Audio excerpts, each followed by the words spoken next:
So you've decided crypto might deserve a small place in your portfolio.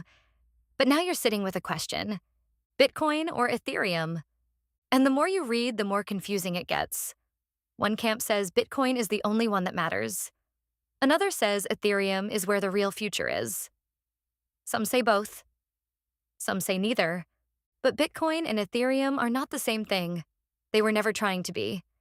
And understanding why they're different is actually the key to figuring out which one or both belongs in your portfolio. The first mistake most people make is treating this like a competition. Bitcoin versus Ethereum. Which one wins? Which one is better?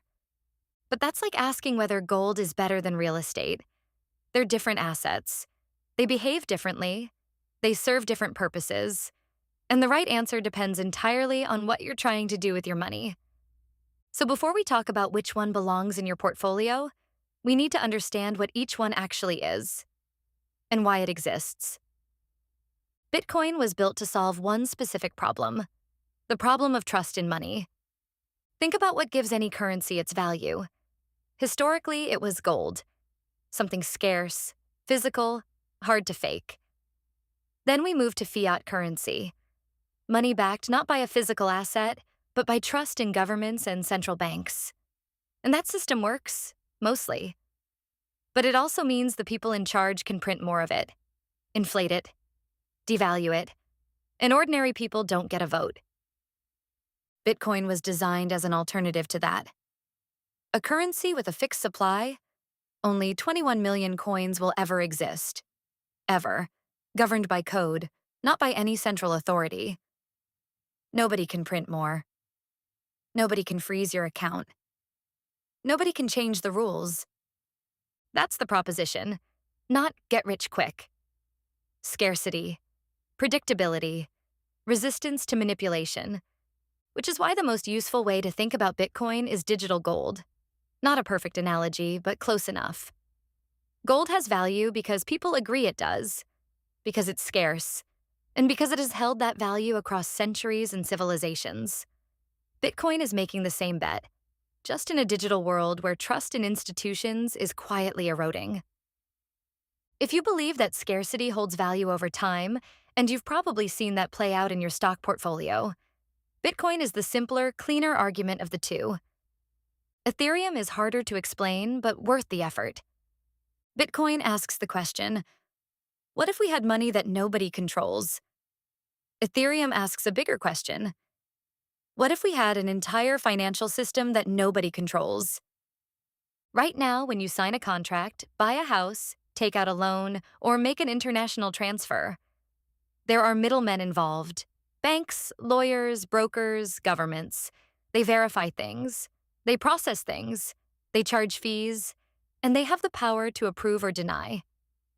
Ethereum is a platform designed to replace those middlemen with code, smart contracts, programs that automatically execute when conditions are met without needing anyone in the middle to approve it. No bank, no broker, no delay. Just code running on a decentralized network. That's not a small idea. That's the infrastructure layer for an entirely different kind of financial system. If Bitcoin is digital gold, Ethereum is more like the land that a new financial city is being built on. The applications being built on Ethereum, lending, borrowing, trading, ownership of digital assets, are still early. Some of them will fail. Some of them will become things we can't imagine yet. But the platform itself is where a lot of that experimentation is happening. So Ethereum's value isn't just in the coin. It's in the network, the developers building on it, and the belief that decentralized financial infrastructure has a real future. This is where it gets practical, because they don't just serve different purposes. They carry different kinds of risk. Bitcoin is the older, simpler, more established of the two.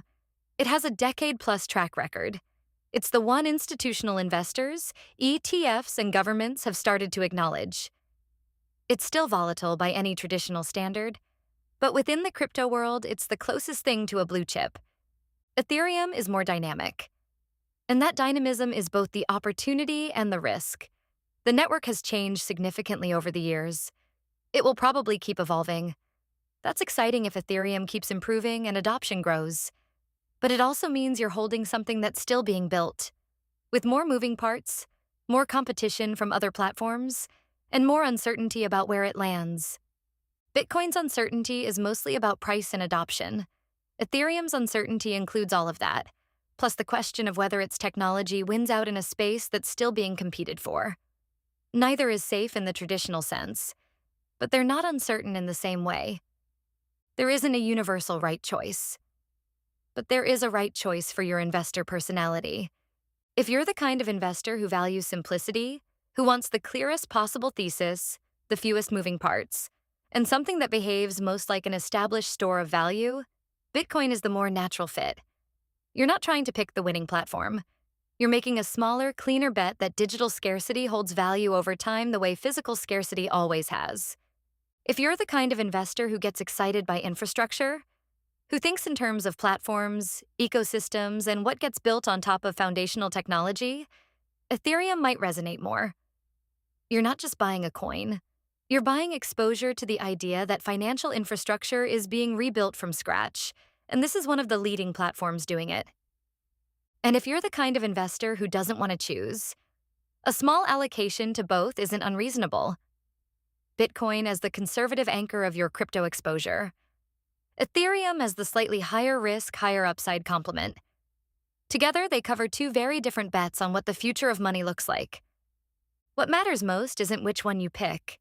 It's that you understand why you picked it. Because that understanding is what keeps you from panic selling at the bottom when it drops 40%. And it will happen. The question is whether you know what you own well enough to hold it anyway. The disciplined investors who do well in crypto aren't the ones who picked the right coin at the right time.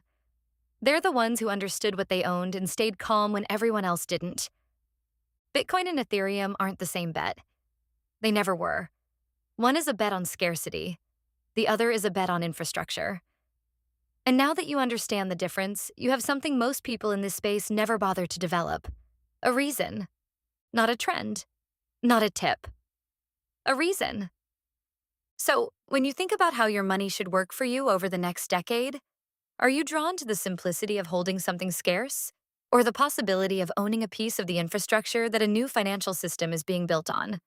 Because the answer to that question probably tells you more about which one belongs in your portfolio than any price chart ever will. If this video helped you, consider subscribing. You can also like, comment, or share.